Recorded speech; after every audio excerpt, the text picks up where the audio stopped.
Let's just have a bit of a chat about the financial model for the suppliers, because you make a very, very strong point about the fact that you do not charge suppliers. And if you do look at other players in this market where there is a supplier fee, it makes one think about the financial model of those networks. So getting revenue from two players rather than one player suggests that they might be more financially robust than a player that only takes a piece from one player. So based on the fact that you do not charge suppliers in your model, I guess coming back to financial stability, how financially stable would you say Tradeshift is versus another network, and what does that do to your kind of future proofing?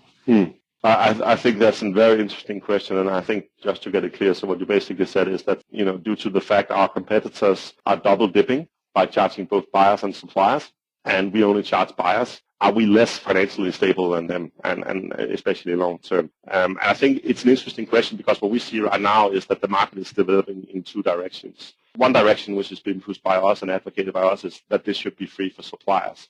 And the other direction is that, and we see that more and more, is actually that our competition is pushing it to make it almost free for buyers, or very low cost for buyers, just to keep the supplier side revenue. So you see a market right now that is polarizing in either free for suppliers or free for buyers. And I think as a buyer, what solution would rather choose? One way a vendor of choice can only increase their revenue by charging the supplier base more, which essentially is happening with a lot of our competition. On the other hand, the only way I can earn more money is because I charge the buyer. And by the way, what I charge the buyer is completely comparable to what our competition charges the buyer. It's not a lot. But the only way we can earn more money is by making the buyer more efficient and coming up with better solutions that they're willing to pay for. And even as that on the surface sounds, oh, that's a bad idea, I think it's a very healthy idea. And I think that is actually the idea that is financially stable, as opposed to living off taxes on large companies' supply chains. What we really, as I said before, we designed Tradeshift for this to happen. We expected the buyer side fees to go to zero. We expected supplier side fees to drop. And we built the network, we built our technology from the beginning to work in this environment. And that means we can have a profit at a very, very low cost base. But we see the real opportunities, not so much on the connectivity, it's not so much on the transactions, but it's on the applications running on top of the platform.